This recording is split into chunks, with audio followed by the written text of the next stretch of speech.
welcome to episode 3 of the Matlock podcast. A guy named Greg. In this week's episode, Madeline is put to the test as a jury consultant insists she replaces Olympia as lead counsel in a wrongful termination claim. With the defence team having introduced explosive evidence that paints her client in a negative light and her own sensibilities challenged, can Madeline persuade the men and women sitting in judgment that they should find in favour of the plaintiff, or will her day in court have a disappointing conclusion? Maybe in a jacket, yeah? So nobody gets distracted by those boobies.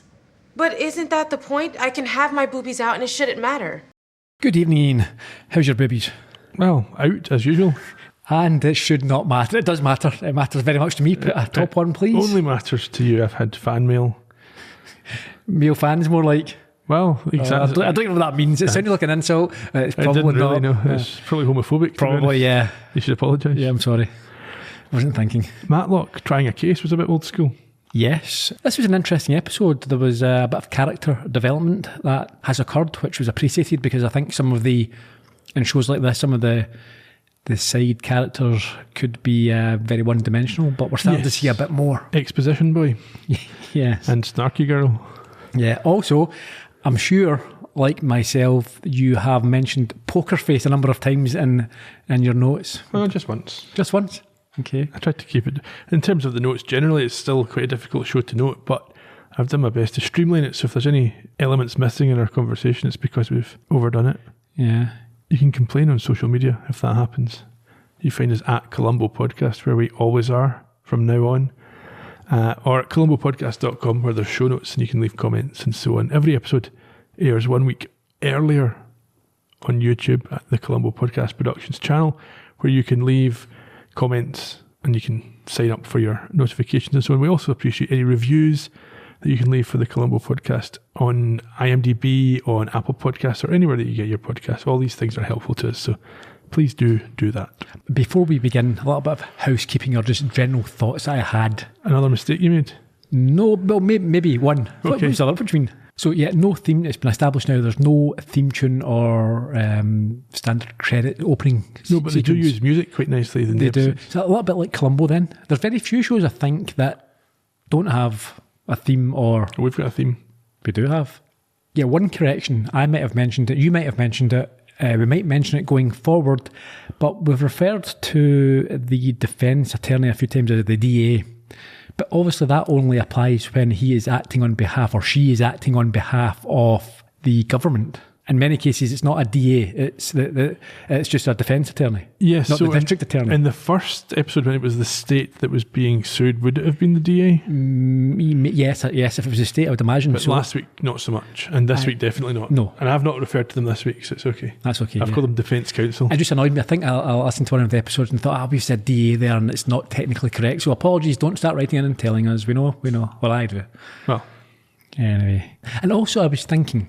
Did it hurt? I wondered what the noise was, etc. Just now, before we get any further into the season, there was a mention of, I think it was Alfie talked about the whistleblower on Reddit. That's how they discovered something was going on. Yeah.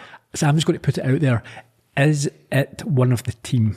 Oh, you think it could be Sarah or Billy maybe? No, I think, well, it could be, but I'm thinking more along the lines of... Shay or Elijah? No, Julian... Olympia or even Senior himself. Maybe not Senior, but maybe... Probably not Senior. No. So it would be his business and livelihood that would be affected. Yeah, I'm thinking Julian maybe.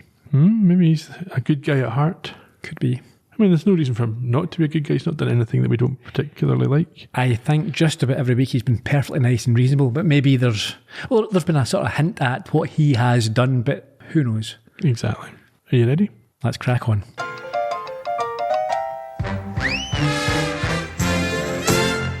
So the recap, once again, you mentioned this to me before we started putting this on tape, focuses on episode 1 to a large extent to establish the arc for anyone who hasn't seen the previous episodes, Madeline's subterfuge, her motivations, but also at the end of that section that we get to see last week's successful attempt to obtain Olympia's phone passcode. And then we begin in the Kingston war room study. Study, yes. Yes. Madeline and Alfie are doing a bit of research, and with her hair down and her glasses on, she looks like an almost completely different person from the one who shows up to work. They've got a picture of a middle-aged guy on the wall with Alfie providing background on him as Madeline tells Edwin that this profiling has not resulted in an in as yet. So, however, just then, timiously, depending how you pronounce that, Alfie tells her that the man used to be a Marine. And she thinks this will work, or she can work with this.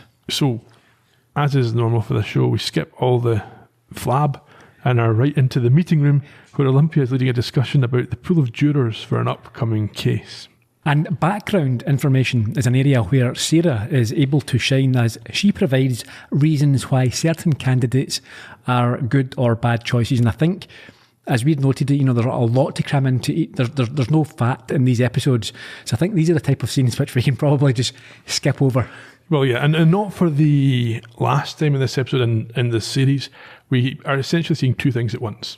And I think it's a technique that they've used well so far. And hopefully they don't overdo it, but so far so good.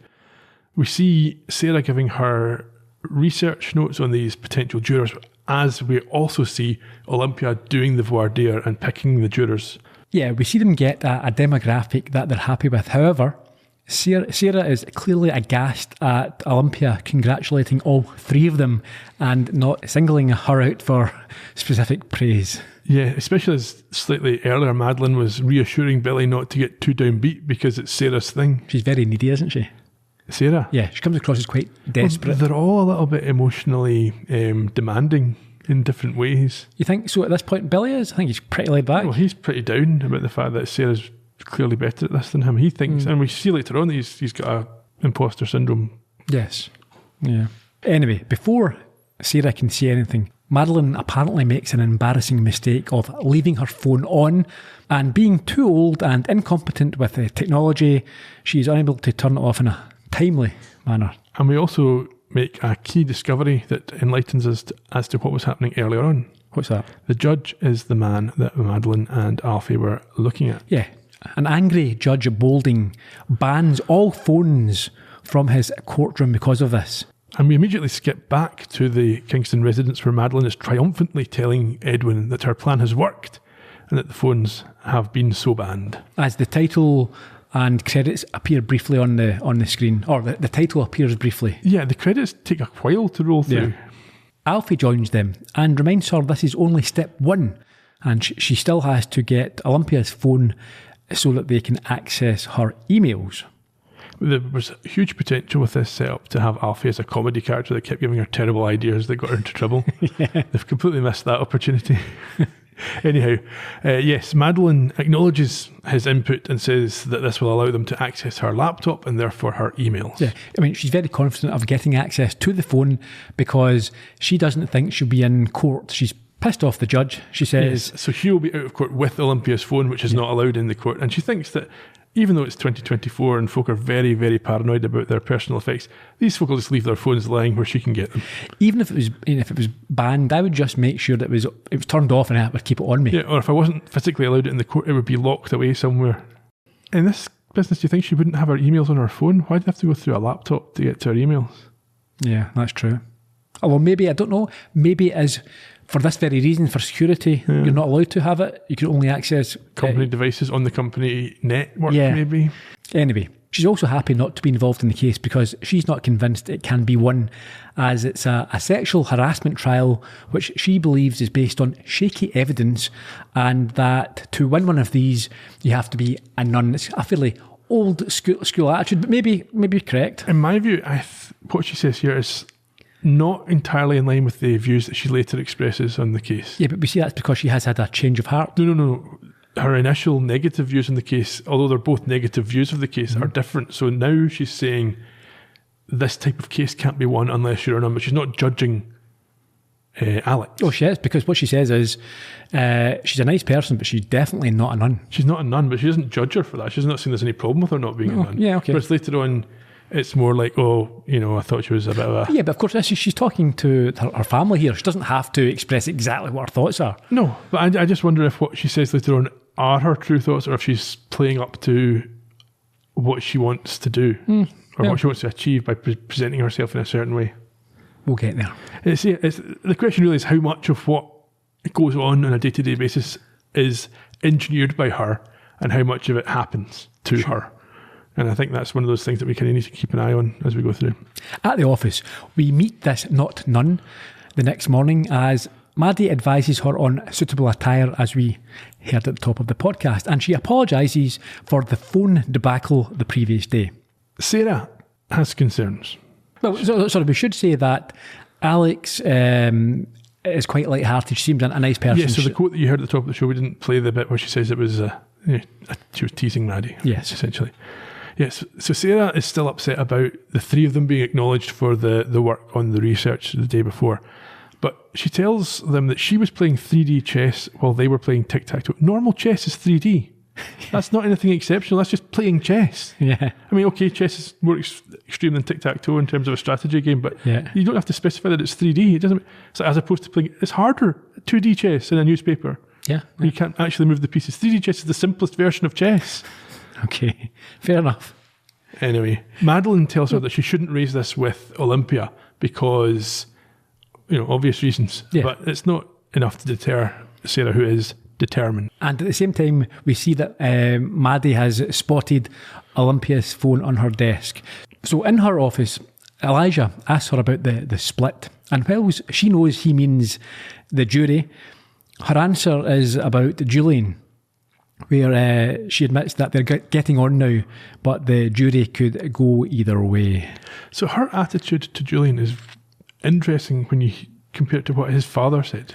So his father's made out that he's done something terrible. Yeah. But she doesn't seem to have any... No, there's issue with no this. great animosity. And again, this has been something that has troubled me, her whole attitude. And I think we're going to get to this. There is two decisions made by two people in this episode, which I think are hard to believe, hard to accept. And We'll come to it. We'll get to it. Olympia makes one of them. Anyway, she hungrily mentions November, but quickly changes topic as Julian himself walks in with advice about whose services they need to avail themselves of. The meerkat. Yes, Olympia doesn't want to use her, and they argue over who has what nickname and how his, Julian's that is, apparently never stick. Yes. I enjoyed this whole sort of... Well, you can see that they've got a close relationship, or they've had a close relationship in the past, because they've got this sort of way of bouncing off each other that is from familiarity. It's not... Yeah. Elijah decides to leave before he gets one himself, which Julian considers a challenge, and comes up with the big E after he has left. I'm not sure that's going to go well for him. But before they can discuss further, the threesome appear. With Alex. Yes. In a more business-like suit, which now impresses Olympia. But she is apparently less satisfied with Sarah. Yes, as they head off towards the court, Sarah runs a little to catch up with her and asks if she's done something wrong to displease Olympia. And she responds simply by saying, "You know what you did." That is brutal. Yes. So Sarah, who's a little bit stunned and slightly horrified, is almost left behind as they get in the lift. Yes. So they go to the courthouse meeting room, and as you say, it's still obviously playing on her mind, and she apologises for her mistake on the Xander brief as they prepare to leave for the courtroom. But Olympia states that this wasn't the issue before putting her phone on the table as they all prepare to exit the room sans Maddie. Well, yeah, she's obviously of the opinion that they won't want her in the courtroom after what happened the day before, and she is about to wish everyone farewell when Alex's face drops. And this changes things. Well, I don't think it does from what we hear later, but from Madeline's perspective, this is where she finds out things are not going to be the way she expected it. So Olympia tells her that Alex finds her comforting and she should attend despite her previous behaviour. In the courtroom. Yes, we catch up a little later with Alex giving evidence on the stand. No, I had no interest in Jeremy.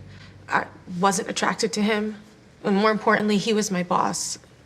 I could never imagine being with him in that way. Let's talk about the holiday party. You were drinking? Yes, everyone was heavily. That's just the way our work parties go.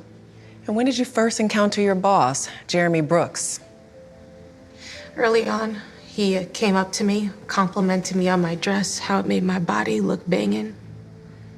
Was that the first time he used comments like that? No. He would always be at my desk or seeking me out on work trips. It made me really uncomfortable, but I never reported it because this was my dream job. In your own words, Alex, tell us what happened in the coat closet the night of the holiday party.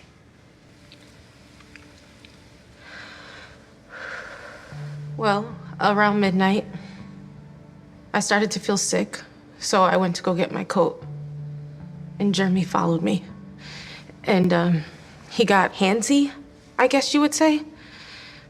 I tried to push him off, but he kept coming, and he touched my butt and breasts and pulled on my dress. Do you think that he was just trying to help you stand up? Absolutely not. I was drunk, but I knew exactly what he was doing, and the only reason why he stopped is because I threw up on the floor. And then what? The next day after it happened, I went into a meeting, and Jeremy was there. And I had a panic attack, and then they kept happening. So I tried avoiding him, which meant skipping out on meetings. So yeah, my work slipped. But my work slipped because of what he did. I shouldn't have been fired. He should have been. So next, it's the defence lawyer's turn, and she asks Alex about her relationship with a man called Derek. Well, this is clearly a strategic move by the defence team to use a female lawyer in this part of the case of the trial. And yes, she gets Alex to confirm that although she said she would never date anyone at work, she was previously in a relationship with a man called Derek. Yeah, Olympia looks blindsided as this information is revealed, while the defence asks to approach the bench with sensitive impeachment evidence. Yeah, what Olympia says here doesn't make sense to me, because she says, if this is what I think it is, it's highly prejudicial. How does she know what it would be if she's never heard about this situation? Yeah, that I have no idea. Why would you assume that it is what it is? Yeah, well, because they're asking to put it in, I suppose. Or the word sensitive, maybe? No. I don't know. This reminds me as well. So Andy Griffiths, I watched several interviews with him, especially on the TV MA Legends channel or website. It's brilliant. So I've watched hours of him. And I remember him being asked, he loved playing Matlock, and he was asked if they had any lawyers come in, consultants, to give advice. And he says, I think in season 1, the production company brought someone onto the set, but for me, I just ignored it. He says, the only thing that I learned was that you should never put your hands on the bench when you approach the judge. He says, that's all I took from that. Everything else, I just left it to everyone else. Fair enough. So anyway, at this point, the judge says he wants to take this evidence to a dark and private room to review it alone and decide whether it can be admitted into evidence. So one session later, he comes back. Well, we should say a thumb drive is placed in front of him, and the defence claim it's a video which shows that Alex lied under oath. I'm not sure that it actually does when we see it. Okay, yeah. So we immediately fast forward to it being shown. So we assume the judge has gone away, had his time with the video, and decided it's... Made a copy. Made multiple copies, and decided it's fine to be shown in court. Because we're now seeing Alex and presumably this guy Derek, who we've not met yet, role-playing as boss and employee. And yeah, it's a potentially damaging sex tape showing her and, as you say, Derek doing the old boss and employee scenario, which leaves Madeline with mouth agog. Which Olympia immediately tells her to sort out. So what lie is this supposed to expose? I don't know. I mean, I assume it's that she never fantasised about her boss or considered a romantic relationship. Yes, but that's not what you're doing in role-play. And in fact, they explicitly address that with Derek when he gives evidence. Yes. So, yeah, you're right. I don't know why they think that's proof of any sort of lies. It certainly isn't proof that she dated an employee, because you've not established that he's an employee at this stage. No, you're right. Yeah, I don't understand what this is. Anyhow, back in the meeting room, an angry and upset Alex explains that she split up with Derek a few weeks after he got a job at the same company as her. That's weird. Yeah, because of this conflict. That's exactly what I've noted here. That is weird. They've been going out for 6 months, and because he got a job there, she split up with him. I'm just trying to think of in a real world scenario. You're dating someone, let's assume that you like him, you've been with him or her for 6 months. Yep. There'd be a massive discussion. I'm going to apply for a job at no, don't do that, because I would then have to dump you. Yeah, but to be fair, she doesn't dump him immediately. She says it's 2 or 3 weeks later, so she's obviously tried to see if it would be okay and found that she didn't like it. And that's when they've I broken don't know. It's just odd behaviour. It is. You're out with someone for 6 months, then you dump them because of that. I mean, Not 6 months is relatively long time. Yeah.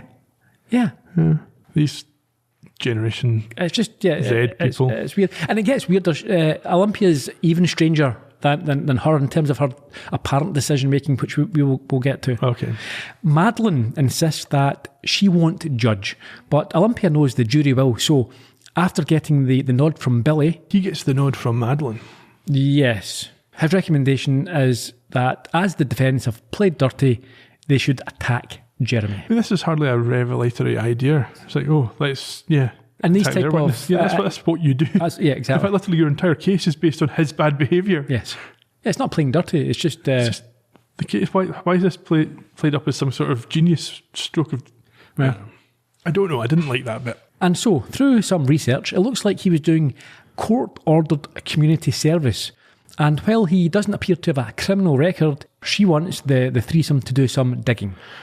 This is bizarre decision making as well. You're doing community service and you put photos of yourself doing it on your Instagram. Especially for the offence. You would be keeping your head down with that one, I would have It would thought. just be like, let's get through this and never mention it to anybody. Because what are you expecting? Oh, you're doing community service. He's obviously What did you do? applied to have the conviction sealed so that no one can find out, and he's won that legal argument, and then he's going to post photos on social media. I have to say there is some weak writing here. It's not entirely... It's the concept that the idea is weak. It's written okay in terms of what is said. It's just the idea. I don't know, it seems a bit lazy, like that's how they found out, because he was posting images of himself. Yeah, it's like, well, we have to have them find out somehow, so how can that happen? It must have been a better way to do it than this.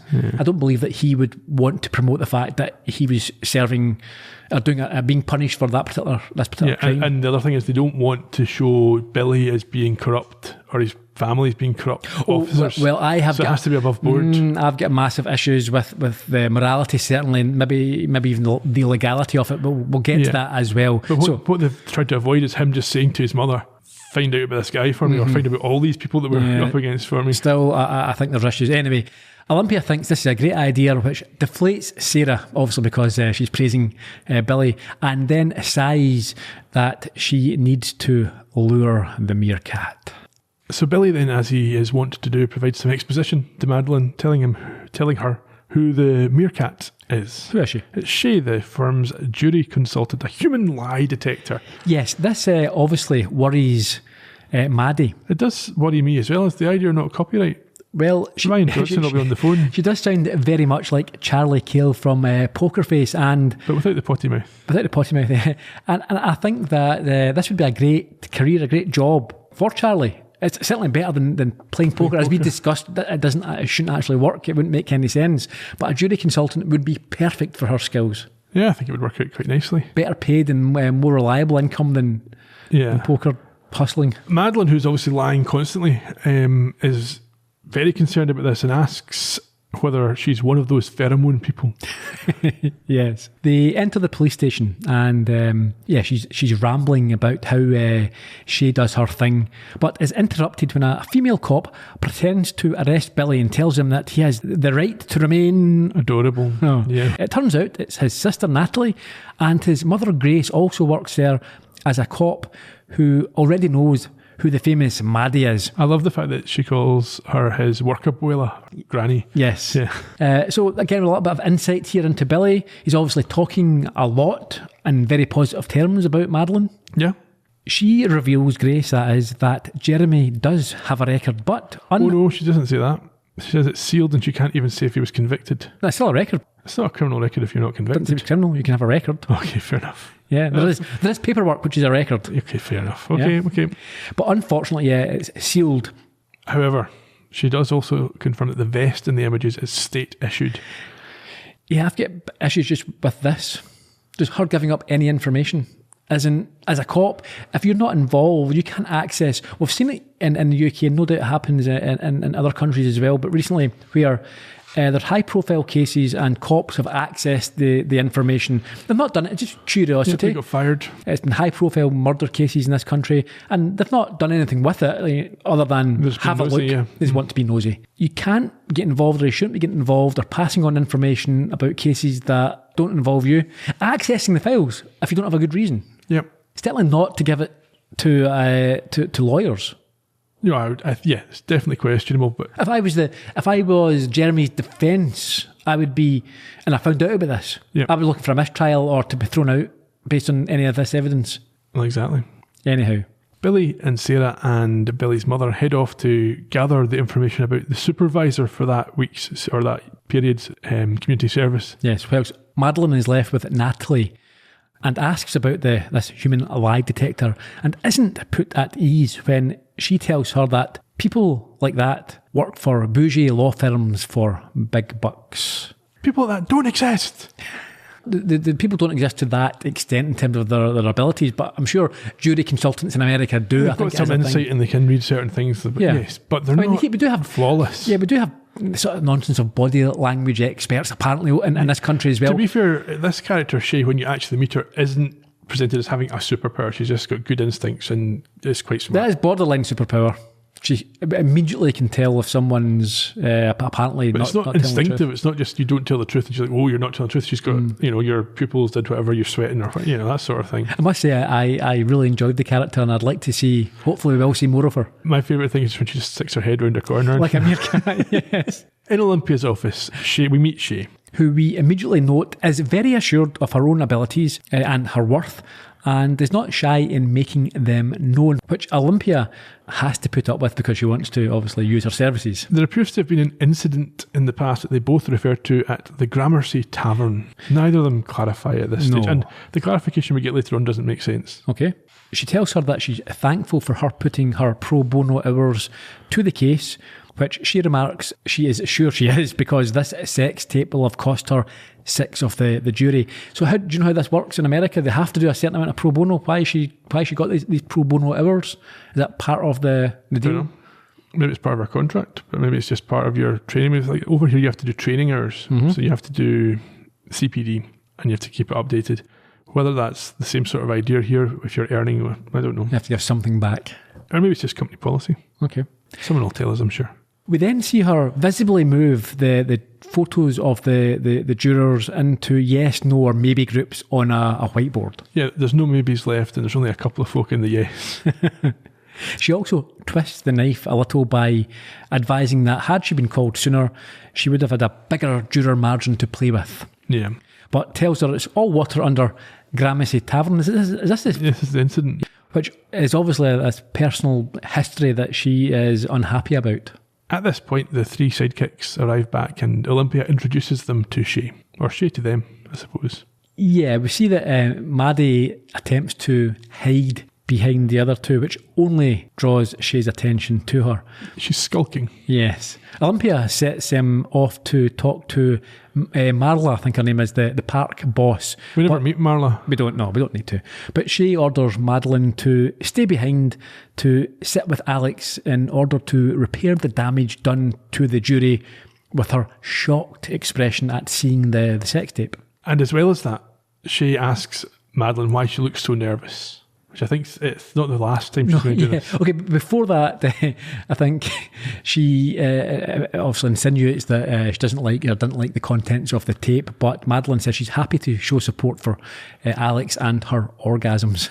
Indeed. But she nervously suggests that it may seem engineered as she herself casts an inquiring, evasive eye over her. She's being looked up and down. It would make you feel very uncomfortable if you were hiding something, I think. Indeed. Anyway, they agree that if Shay thinks she should be in court, she will be there. And also, she does give an answer for her apparent nervousness. Oh yeah, she's worried that she's messed up the case, she says.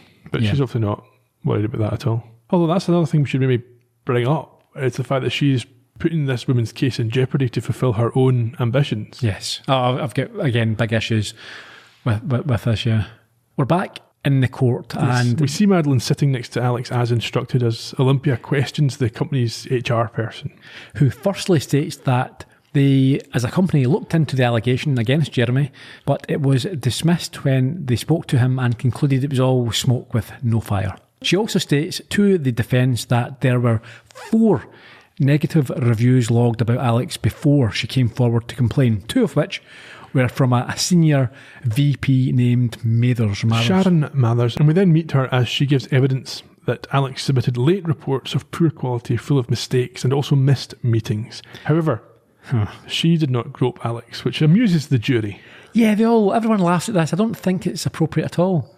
It's very inappropriate. Yes, this is a potential victim of sexual offence, and you're making light of it. Yeah, and I also don't think it's relevant, the question, the fact that she didn't. So this is obviously their counter to the fact that he's reporting her because he's abused her and wants to belittle her, and this woman is also reporting her but didn't abuse her, therefore what she's saying about him isn't true. It's a very convoluted argument. It seems to be landing with the jury. Well, yeah, no, they're saying that she only made the complaint because of the bad report. Whatever way around it is, the jury are happy, it seems, with this argument. However, she is put back in her place by Olympia when she has to admit what?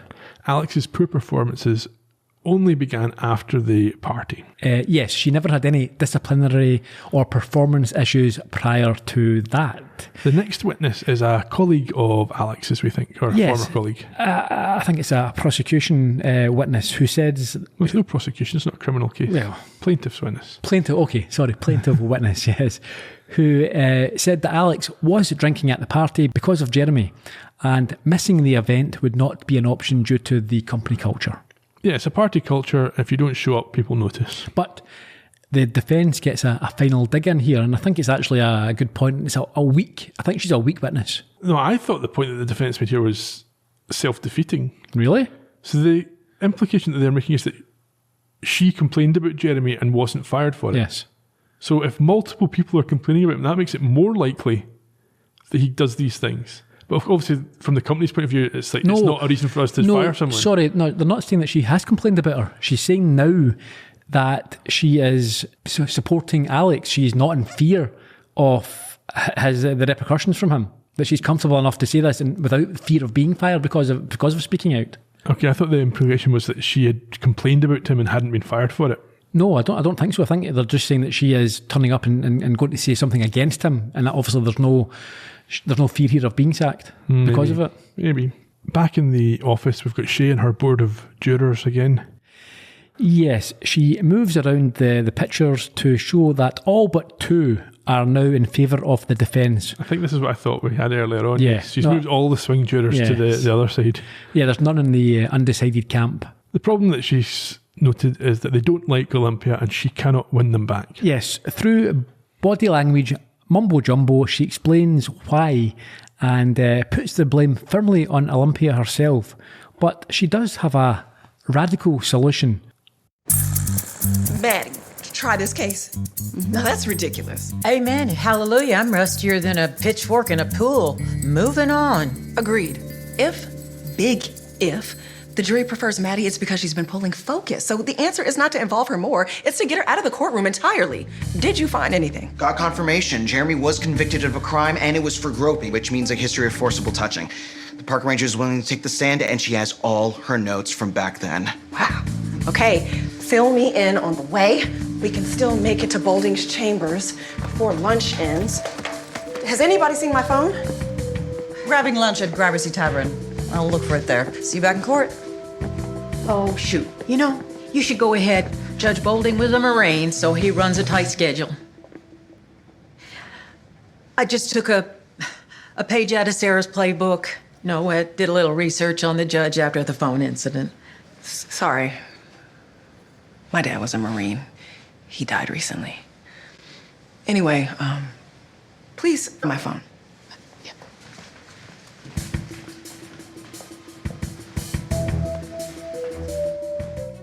Yeah, so a few things there. Firstly, we've discussed this before. Maybe it's different in the States, but she can't have a licence to practice to lead a trial, surely, after 30 odd years. She's not she wouldn't have... She don't need a specific licence to, once you've got your law licence, she would have to have a licence to be a lawyer.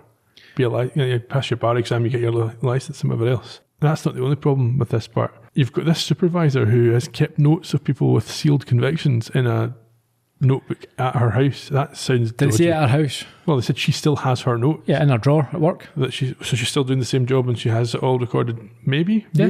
No, I think, yeah. And she's allowed to produce that evidence in court? No, she wouldn't be doing anything wrong. But the defence, the plaintiff's team, Olympia, should not be asking or not getting her to produce them on the stand. Yeah, this seems like something that's very hard to establish in court if he doesn't admit it. Anyway, the other thing was Shay made a reference about looking for Olympia's phone in Gramercy Tavern. I think that's a jibe rather than a statement that she was going there for lunch. Yeah. Yes, of course. And as soon as they leave, a triumphant Maddie uses her own phone to tell probably Alfie to, quote, send the flowers. That's another terrible plan. We'll come back to that when it Yeah, it seemed a bit convoluted, a bit unnecessary. Yeah. And also, it wouldn't work, I don't think. No. Because it relies very... Okay, I'll get to that. Yeah. However, at the courthouse, Billy calls her with bad news. Yeah, the judge wouldn't admit this new evidence as it's too prejudicial and it wasn't qualified in the same way as the sex tape because he didn't lie on the stand. Yeah, he reminds them of Rule 609, which was used to allow the sex tape as technically... Wrongly. Alex lied on the stand and apparently impeached herself. None of them even question this. They're not very good at lawyering. No. Anyway, Maddie notes that Olympia will need to score real points with Derek to move the needle, and just at that point receives flowers. Derek is now on the stand and states that he broke up with Alex after a few weeks of starting work with her due to her principles. So it wasn't him that broke up, but, you know what I mean, of office dating. I'd say, with a bit of foreknowledge, it might not have been because of that. Maybe the guy was a bit of a creep. Well, yes. That's an excuse. Anyhow, he admits, well, he's asked directly if he leaked the video of her as revenge porn, and he says no and then describes the process of revenge porn, which he followed. We should also note as well that... Which is a crime and he should be charged with. Yeah, we can get to that. So Shay is watching on and isn't impressed with how this is affecting the jury. No, they're not. Yeah, well, we should say, yes, Olympia's not allowed Madeline to run the case at this point, right? No. So it's still Olympia. She thinks she's smarter. Yeah, Derek talks about how after he was effectively dumped, he got a bit annoyed and so showed this sex tape to some friends, and he says that the word must have got around, but the word wouldn't be enough. It wasn't the word, the video got around. The video, because by showing it, he sent it to them. Yes. Which is revenge porn. This is 2023. I'm not sure, again, maybe in the States it's not illegal. I think it is here now, isn't it? Definitely is here. Yes. So maybe over there it's not at this point technically illegal, because there were some high profile cases in this country where a new law was established. Sure. But it shows him what to be a scumbag. Yeah. Olympia looks at Shay, who has an I told you so look on her face.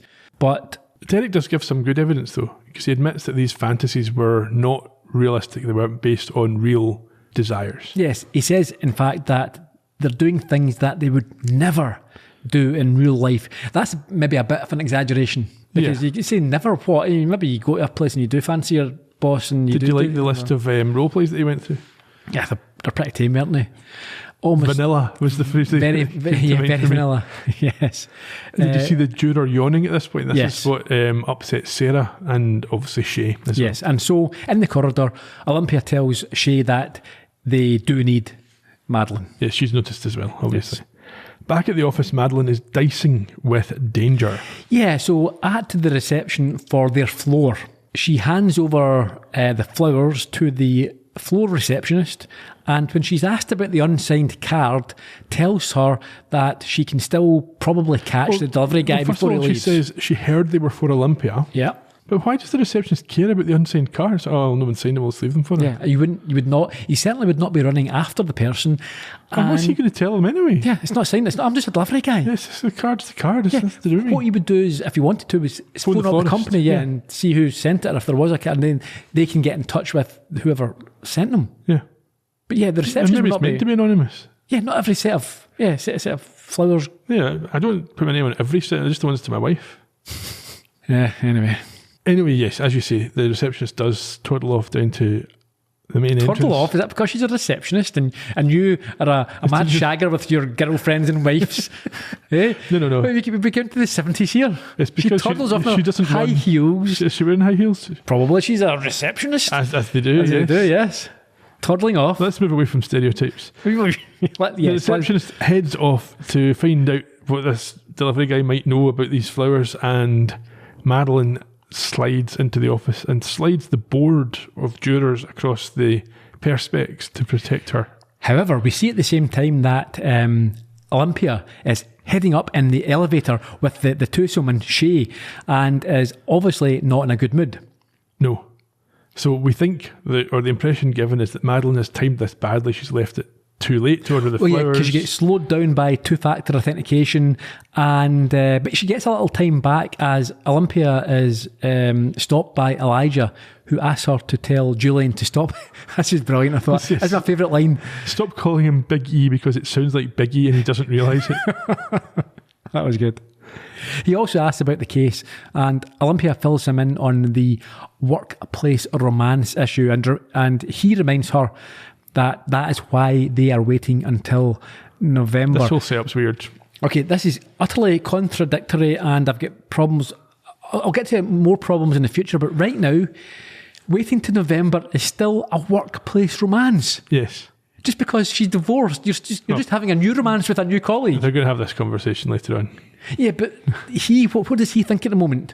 He thinks that before they're actually divorced, it's too complicated and he shouldn't have a public romance with her. The issue isn't about divorce or not in terms of these other incidents we're talking about with Alex and Derek. Yeah, no. That's just having a relationship in the workplace that went wrong. And this is what will be happening with them. In November, they will still be having a workplace romance. Yep.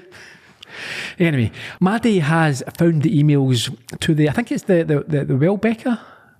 Oh, we talked about the company name at the start of episode 1, but yeah. But it appears that she has ruined all this good work when Olympia enters and she gets a fright and spills coffee all over her laptop. That wouldn't destroy a laptop. Especially when it's lifted up very quickly. Yeah. And it's the hard drive. I mean, it's not going to ruin... It might ruin the keyboard. It might ruin the other parts of it. But sure. You take the hard drive out. But we find out why that's not the case later. Yes, but it's a bad plan because that's not believable. IT should be asking questions. Yeah, you spilled You spilled coffee on it and it's been destroyed like acid. Yeah. What was in your coffee? Somehow her cover about being there just to drop off some coffee works. Yeah, that doesn't make sense. She's standing looking at the laptop. Yeah. There's more questions need to be asked here. Yeah. I think there's a lot of weakness in this episode. Just things that don't ring true and could easily be explained away or written slightly more believably. I would have to say that. A ticked off Olympia tells Madeline that they're not friends, they're colleagues, and then grabs the laptop off her before calming down and saying there's more important things to talk about. Yeah. If I was being lenient, I would say that because of this other important issue that she has to deal with, maybe that's why she doesn't inquire more about why she's there. She's got these other things on her mind. Preoccupied, yes. Madeline is told at this point she is now going to have to try the case, and she claims not to have done it for 30 years, which I think isn't true. Okay. I suspect she's never been in court. Yeah, I don't think she has. She says she's basically a white collar, a corporate When contract. she's home, she says that, yes. Yeah. But here she's still claiming to have been in court previously. So now, again, just like with the case, was it last week? The murder. They're putting their client in real jeopardy here. Well, they're basing this on the advice of their expert who says this can be done, but they're not. No, all the expert says that the jury prefer her, but that doesn't mean that she is capable of delivering and performing how she should. And they also don't give her, although Olympia is supportive here, she doesn't give her much hand-holding. It's not like, well, here's what I would ask. Well, she does. She does for the closing. She offers her a closing, which Madeline rejects, and she allows her to reject. Mm-hmm. But for the cross and stuff, she says, look, go home, do your research and build up your cross. She's got a few hours of work. Like, Olympia's been working on this case for months, presumably. Anyway. She does give a good analogy. What's that? It says that trying a case is like riding a bike downhill with no brakes. Yes. So later, Maddie is taking notes in the mock trial room when she is startled by a meerkat like Shay, who wants to know why she is so jittery. That, again, this seems to be over-egging this ability, because her real answer is the obvious answer. Yes. Why are you jittery? I'm about to lead a trial for the first time in 30 years with 3 hours worth of warning. Of course I'm jittery. And you're bothering me. Yes. No, so I think that was in the library, because we head over to the firm's mock courtroom next, where Billy bemoans the news that their park and recreation witness has been denied. Rightly so. Do we find out why? He hadn't impeached himself at this point. Yeah, but why did they think then he could be introduced? There's new evidence to the case. They thought it was relevant. Okay. Sarah, at this point, is increasingly upset and agitated because she's been here for 10 months and not been allowed to try a case, and Madeline's getting one after 10 minutes. Or 10 days, I think. However, she stops and rushes over to Olympia with another reason as to why she is unhappy with her, but is again dismissed before a techie guy hands her back her laptop with bad news. Yeah, it's not salvageable. I think they need to hire new IT people. Yeah. This guy clearly, A, doesn't care, and B, isn't good at his job. I could literally do it. You would open up with a screwdriver, you would take out the hard drive, and you would then plug it in another computer and download some free software which allows you to... And if that didn't work, you'd be asking questions. You'd be saying, well, what's happened to cause this to be like this? It's not coffee. Coffee can't do this. No. Maybe someone's going to come in the comments and say, oh, my laptop was destroyed by coffee in 1993. So probably the crank handle got stuck. At the elevator... Well, we're downstairs now with Elijah, who asks Julian directly to drop the big E thing. Yeah, it's sort of joke, not jokes. Yeah, and then calls him Little J, as they both realise they're heading together to help Olympia with this case. Maddie again apologises about her laptop and asks if she has everything stored in the cloud, but Olympia says, no, not everything. At our work, everything except your downloads folder gets stored in the cloud. So anything in your downloads folder is lost if you lose your computer. Everything's stored, everything? Yes. Excuse me, I'll just pause the recording for a second here.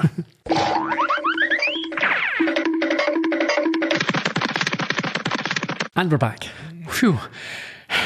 I don't think you need to pour coffee on it. Come on. As Julian and Elijah arrive upstairs, we see Shay become very intrigued with this dynamic. Yes, she sees a look between Olympia and her boyfriend as she takes her place as the mock judge, with the two other guys acting as defence and the accused. Madeline attempts a cross-examination. Do we think she's been deliberately bad here? No. If you haven't done this for 30 years, why would you be polished? No, that's true. Yeah. Yeah. She gets coaching from Olympia in terms of how to address this, and Shay pushes her, but says something is off. I don't know why she would say that. This is a really uncomfortable position for someone to be in. Putting her under pressure. I think it's... Yeah. Julian tries to encourage her, but Maddie claims that she's never led this type of trial before. A question here. Yeah. Did they even ask Alex if she'd be okay with this happening? None of her business. She's just a little slut. Well, as Madeline now rants. Pretty shocking, yeah? Well, this is why I had this conversation earlier on. I'm not convinced this is what Madeline actually thinks. Really? I think she's playing up to the other guys in the room and doesn't know Alex. I don't think she meant for Alex to hear it, but I think she is deliberately presenting this position for her own reasons, to fit in with the characterisation of herself that she's created. No, I disagree. Okay. I think because what she says in the trial, I think is the truth. Well, I don't think what she says here sits comfortably with what she told Edwin at the start about how you only win this if you're a nun, and if you don't win it, you set us back. So she is in favour of the law supporting women. Yeah. But she's not supportive of... Yeah. It doesn't fit with what we know about her character for her to have this initial opinion. What do we know about her character with regards to this and how progressive she is? We know that she's a bit of a psycho. We do, and a bit twisted. Yeah. But I don't think she is... We know that she can't empathise, but that's only to manipulate people. But I'm not sure that she's socially conservative. I don't ever get that impression from her. No, but she's of a certain age where... and she explains... You've probably seen her go through her conversations about clitorises and condoms and stuff, and having sex in the nursing home. And that's true. But maybe she... I don't know, but maybe she just thinks... And again, obviously she was in character at that point as well, but... Yeah. But maybe she just thinks the case is weak and it's not the type of case that... Or maybe the point is that we don't know what she thinks. Yeah. Because she's not being herself. Okay. I don't know. Maybe this is our true view. Yeah, so just to sum up, she basically says, Alex was asking for it. And also she's at it having a problem with it, because you just put up this sort of thing and go on with yourself. Or go on with your day, work, whatever. Alex, as we said, hears this and looks scandalised and runs away. Yes, leaving, I've noticed here, feeling rightly embarrassed and hopefully ashamed. Yeah. And so she again finds herself on the crying patio. This time... Did she? I thought she was indoors. No, I think she's on. Doesn't really matter. No, it doesn't. In any case, this time she's trying to justify her behaviour to her boss.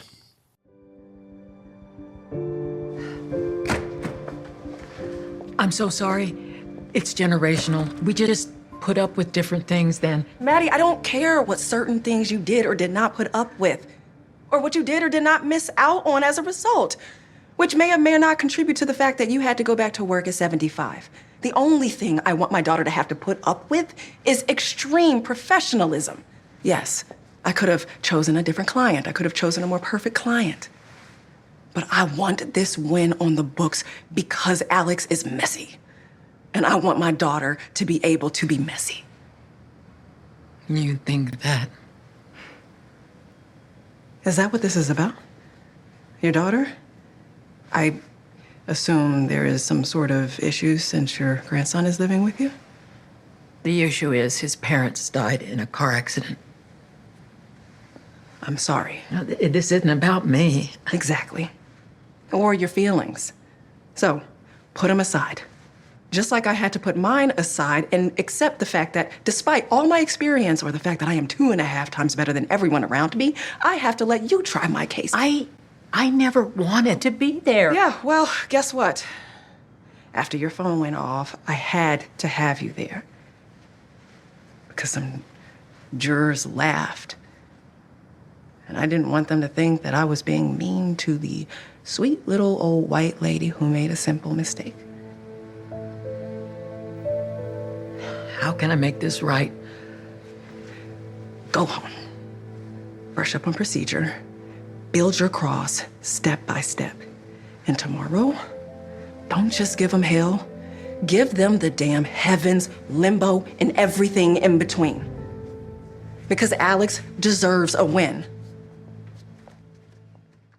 Risky decision for Maddie there to add uncalled for information about car crashes and all that type of thing. Oh, that's what I've noted doing as well. Tell as few lies as possible. That's the easiest way to get away with this sort of thing. Yeah. If you're making up, now you have to remember everything you've made up.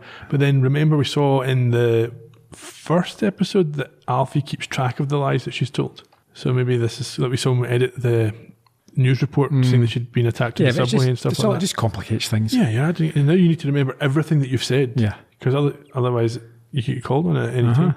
So that night, she is sitting reviewing her notes and reminding Edwin she was a contract lawyer and has never set foot in a courtroom. Well, there you go. That's what I was trying to remember earlier on. Yes, she's never done it. This is incredible, yeah. She tells him that she has to find a way to make the jury see Jeremy isn't one of the good guys. She's putting her client's case at risk to fulfill her own ambition. Yes. He tries to pep her up by telling her that she thrives under pressure and does so every day without anyone seeing her coming. And then we finally get reference to the title of the episode when she says she's been thinking about a guy called Greg Owens, which makes Edwin shake his head and laugh.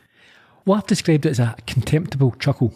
Yeah, but then she says maybe he wasn't that funny, which suggests that maybe Edwin and Madeline aren't quite on the same page. And that she may be figuring out a few things step by step, which is why I think that she did have those genuine opinions about Alex. It's changing as she's looking at her own experience in the light of this case, yes.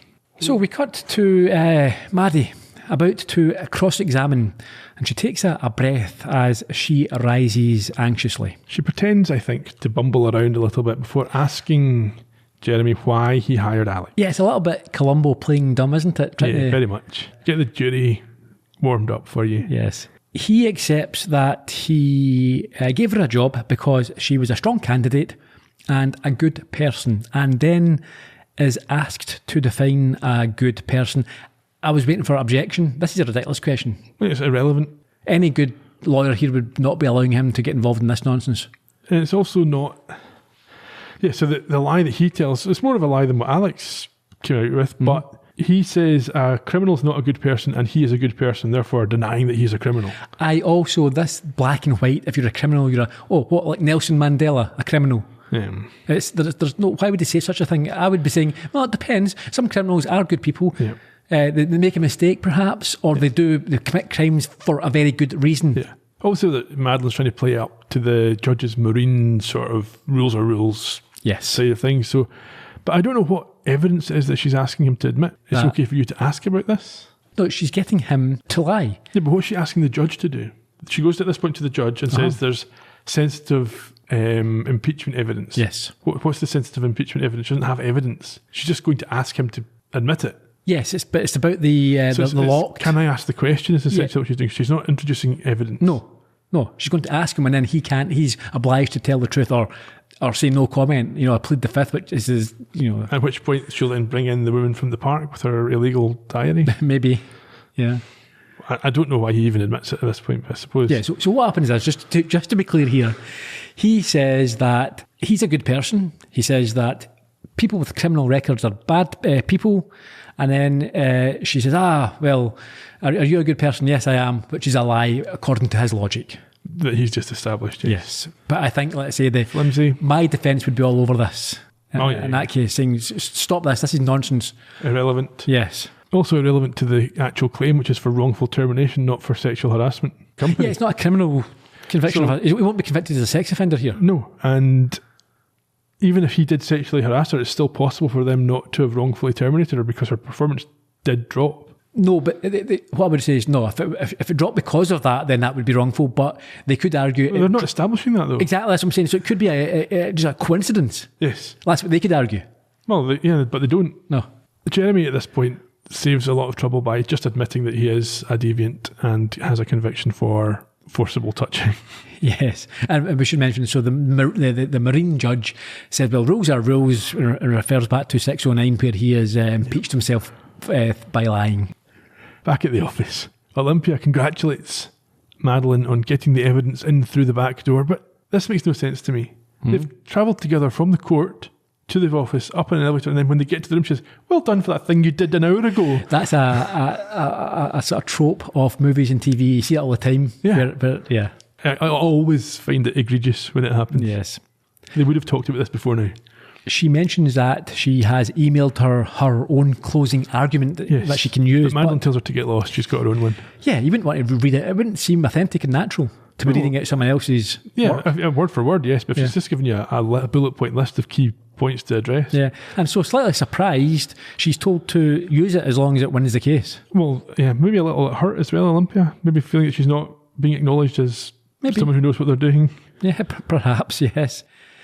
So this is a nice technique that we've seen before. Describe what happens here. So we get two things at once. Again, we've got Madeline's closing argument to the jury at the same time as we see her getting ready and heading to the court. We also see her looking around her, appreciating her environment, looking at the sort of young women of the age who dress in a different way from her. Yeah, this is not as conservative. This is the biggest thing, that this is a genuine revelation and that she has evolved. Yes, she's seen women wearing more, I suppose, revealing clothes and understanding that doesn't mean that they are immoral or deserving of any sort of harassment. Or should have to put up with it. Yeah. Exactly. The key point at the start of her argument is that she, like she assumes the jury, took a negative view of Alex initially. Basically what she's saying is back in her day they just put up with it and they weren't snowflakes. That's it. And because of that, she formed this negative impression. So she tells this to the jury and accepts that they may also have felt like she did at the beginning of the trial, that perhaps Alex had to take some of the responsibility for what happened to her. But then she goes on to tell the story of a guy named Greg, who was a high-flying lawyer at the firm when she started out. In a completely different case to this one, in different circumstances, she encountered this Greg fellow and he was, as she says, fresh with her. Yes. It seems like there was multiple cases of sexual harassment and then one night crossed the line, so obviously took things far too far. Yes, and as a result of this, she didn't complain or let her work suffer, but she took different decisions than she ought to have. Yeah, she went home and told Edwin about what happened, and their way of dealing with it was to laugh at it, to pretend it wasn't a big deal. But as you say, what happened was that he didn't change, she did. So rather than pursue the type of legal career that she wanted, i.e. criminal, perhaps, yes, that was what he was doing. She went in a different path to avoid him and managed to convince herself that boring contract work was actually her dream all along. She can't say that because she's not told the people she works with that she's only done contract work, so she just hints at this. However, during this case, she has come to realise the true impact that that incident has had on her life and career. You know, it's funny. Seemed like a small thing back then. Completely subverted my dreams. Which isn't small at all, is it? Ladies and gentlemen of the jury, my initial judgment of Alex came from my bias. Because I'm from a different generation, I assumed things about her. Things that were not true. You know what is true? Alejandra Ramos is incredibly hardworking. She loved her job. She was good at it. And she should have been able to continue doing it. And the reason she couldn't was Jeremy Brooks. And I want to leave you with one last thing. I know one of our big questions is why Alex waited so long to report what Jeremy Brooks did. But you see, I don't think that's the real question at all. Because that question answers itself, doesn't it? I mean, we all know what happens to whistleblowers, and it ain't pretty. I mean, sometimes they even have intimate tapes shown in public courtrooms. The real question is how bad must it have been for Alex to risk everything and finally report it?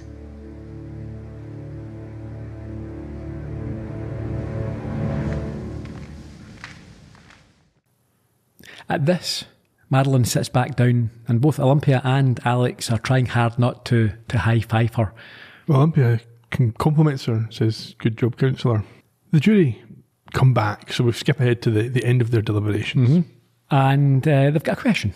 Yes, they want to know if it's legal for them to award more compensation than has been asked for. Really? Well, we've talked. I don't know if we talked about this on one of the episodes or if it was I think outside of the recording, but they can award more. Yeah, okay. And so, Madeline and Olympia walk out into the corridor. This time, we should note, side by side. Indeed. Which I think maybe is symbolic, and are just about able to restrain themselves until they get into a little recess before celebrating like children at the 9 million award that they won for Alex. This, I'm not in any way trying to play down or belittle what Alex went through. It seems like a hell. I mean, in this country, there's people in the UK there's people who have served 20 years in prison after being wrongly convicted, and they get nowhere near $9 million. Appealed. We never establish, I don't think, what her job was, because I'm thinking, if she, I mean, even if she's on like... But we know that when the juror that got dismissed, whose cousin worked for the company, was told to go and make it rain. So It must be finance, or at least she's going to something to do with either money or earning a lot of money. Yeah, maybe, but you'd have to be on it's a lot, 9 million. I mean, like I say, there's people lose parts of their body, literally would lose an arm for 9 million, if it was an industrial accident. I'm not sure I would sign up for that, but yeah. Yeah. Would you? What? What's the largest body part you'd surrender for 9 million? A hand, my left hand. You'd give away your left hand? I would for 9 million, yeah. I can do a lot with my right hand. I don't know if I would agree to that. I don't think I would give up a hand. I'd give up a hand, yeah. Maybe one finger. No, one finger. Yeah. 2 fingers. I'll give you 2 fingers. Let's crack on. We're running very long here. After the end of their dance, we head back to the office where Olympia tells Shay that she was correct and is reminded that Shay is always correct. Yeah, she then asks why she agreed to help her. Olympia's radar starts to ping when Shay is evasive in her response. Yeah, she talks about it not being easy to find pro bono hours at the firm or something, and doesn't deny, and this causes Olympia to claim this to be a lie. Yes, however, Shay is able to respond in kind as she sees Elijah talking to Julian and asks Olympia to show her yours. I'm getting my tenses mixed up now, before she'll share her own. Yeah, she wants to know what really happened at the Gramercy Tavern. And so Olympia admits that she advised Senior not to hire her at the recruiter dinner as she didn't like or trust her. Thought it would be a bad culture fit. Now, that doesn't seem like enough for the aggro that they had earlier on. Not getting a job. If she suspected that was what happened, denying you a job. Yeah, it doesn't seem like that big Someone a deal. putting a bad word She in for keeps you. repeating her opinion. Oh, no, I'd be pretty annoyed. Anyway, I think, this shows that she is quite a good character. She doesn't take it personally. I think she thinks, look, it's business. And Olympia says that she was wrong. She's clearly a good culture fit. She then opens up to her and reveals that it wasn't actually pro bono work. No, Julian's paid her out of his own pocket. Is she not an employee of the firm? Why is she not just getting paid by the firm? Yeah. And at this point, they both watch him, Julian that is, and Elijah talk in another room. So the implication here is that Julian still cares about Olympia and is using his own money, which she's going to get in the divorce shortly anyway, to support her in her work. Yeah. Which leads Shay to tell Olympia to be careful in respect of whatever she's doing with Elijah, which is advice she takes very seriously. Yeah, so later that night in his office, it's obviously resonated with her own beliefs, as she breaks up with him so as not to compromise the integrity of her career. So let's stop. But also because she thinks it could be harmful for her family. She says that as well. She's put her family first. Fine, but this is just it's a strange decision to be making in such a short period of time. They seem very much, in love, very much into each other. He seems like a good guy. But there's also this ongoing implication that they've never actually been out or done anything because they're waiting. Yeah. So they've acknowledged that they like each other, but they've not really done anything about it. No, I think they have. They're just not been I don't know. I don't know. But it just seems very, very... It's not believable behaviour. I don't think... If you are in love with someone, as I say, love conquers all. People leave jobs or go somewhere else. Yeah. You would expect that's what would happen. Do you know what? I'll move to another... These people are talented, successful. It's in the middle of, meant to be Manhattan. You can move and get a job somewhere else if you want to. If you really love this person, one of you can, I'm sure you'll be, you won't be short of an offer or two. Yeah.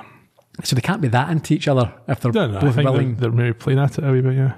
He tells her that he's not going to beg, which tells me he's either very arrogant or he's had painful breakups in the past that he's protecting himself about. Yeah, I think the arrogance part that's true. But also, again, she's already been in a relationship with the boss's son. Yeah. So it's not as if much more. Yeah, why all of a sudden now? And not only that, like a 10-year relationship, we think. So it's not. So it's the norm for her to be in an office relationship. Yeah, and I don't think it's that big a deal. I don't think. Yeah, they need to learn sooner or later. And she likes to be the one to teach them.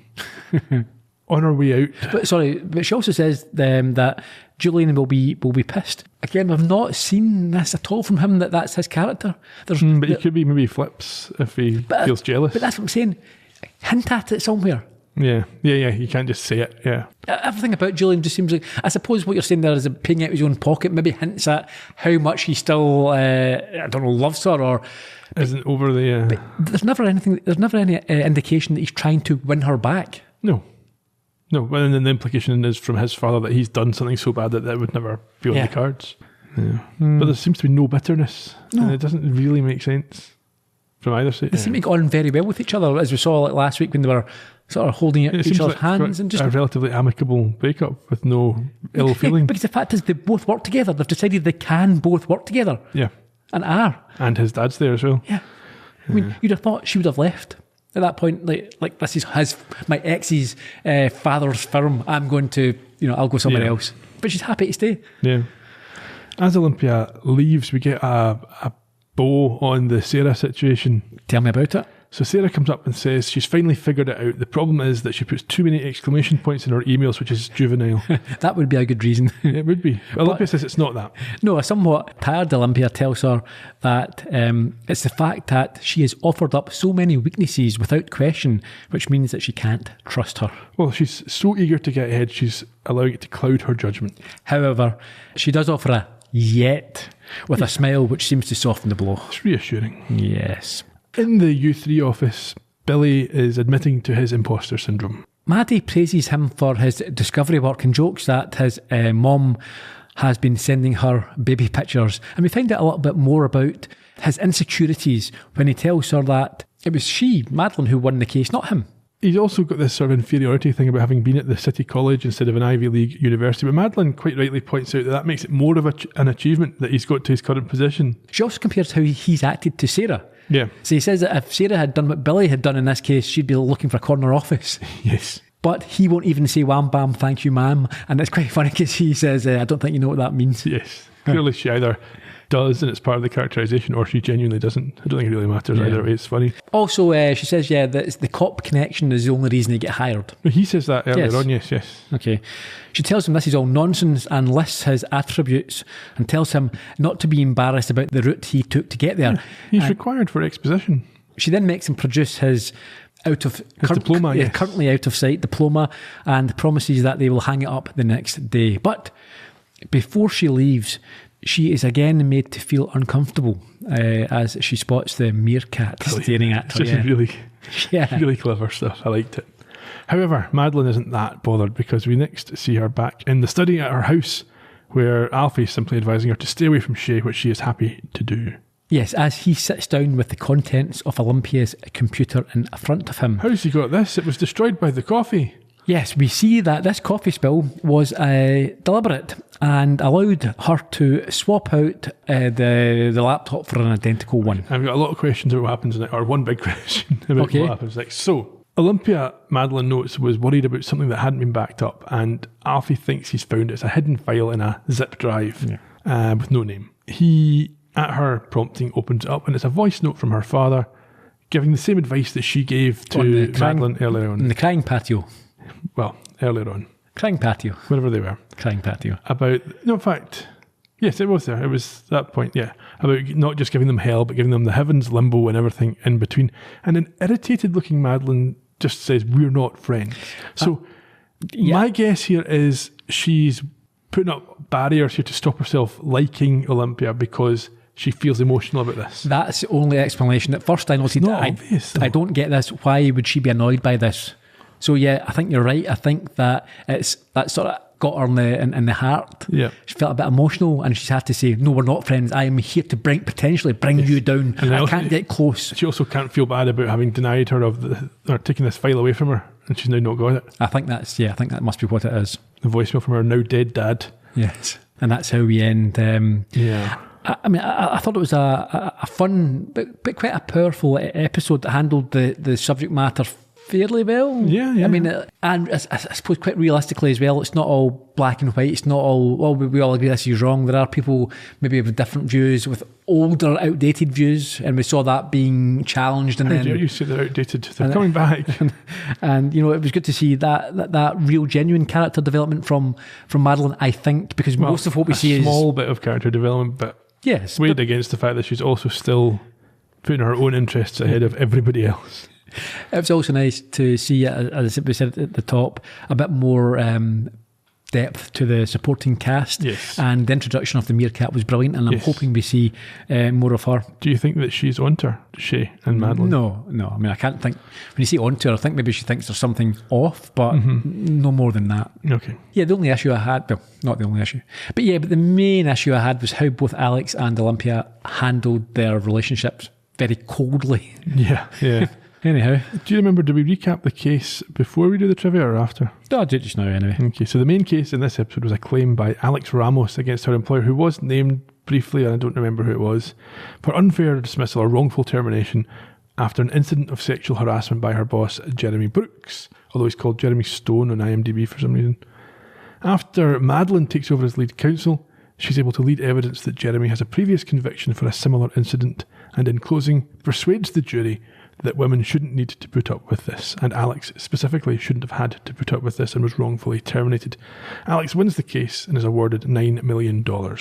9 mil. In terms of the breadcrumbs thing, the car crash is the one to remember from this in case that comes up again, I think. Okay, some production information. The episode was released on the 10th of December 2024. In the UK. In the UK, yeah. A new director this week, Brad Silberling. Interesting that it uses all the same techniques as in the first two episodes. I wonder if that's a production thing. Yeah, a playbook, a sort of style guide, as it were. He was born on the 8th of September 1963 in Washington, D.C. He has also directed Casper, City of Angels, A Series of Unfortunate Events, Jane the Virgin, NYPD Blue, LA Law, and Doogie Howser. He wrote and directed the 2002 film Moonlight Mile, based on his own experiences after the tragic murder of his girlfriend, actress Rebecca Schaeffer, in 1989. He's married to actress Amy Brenneman, who also starred, I'm assuming coincidentally, in Casper, City of Angels and NYPD Blue. What are the chances? A new writer as well, Nikki Renna. She is not only a writer but a producer who was the showrunner on Charmed, and she produced Grand Hotel, Tell Me Lies and Walker Independence. As a writer, she has worked on Charmed, Franklin and Bash, as well as Hotel Cocaine, amongst others. Okay, so the cast. Let's go for Elijah. He is played by Emmy Equaker, I think that's how it's pronounced. Born on the 13th of August 1984 in Denver. He has also appeared in On My Block, Inhumans, Extant, We Are Angels and Castle. Interestingly, or not, he is a triplet. Oh, that is interesting. Alex was portrayed by Danielle Laraquente, who was born on 25th of February 1992 in New York. She has appeared in Bosch Legacy, Snowfall, Magnum P.I., Quantum Leap. This Is Us, Vida and ER. Both I don't remember her from Quantum Leap. Magnum P.I. and Quantum Leap are the reboots. I thought it was quite interesting that presumably it was her brother who wrote her IMDb profile. Yael Grobglass. That's never a real name.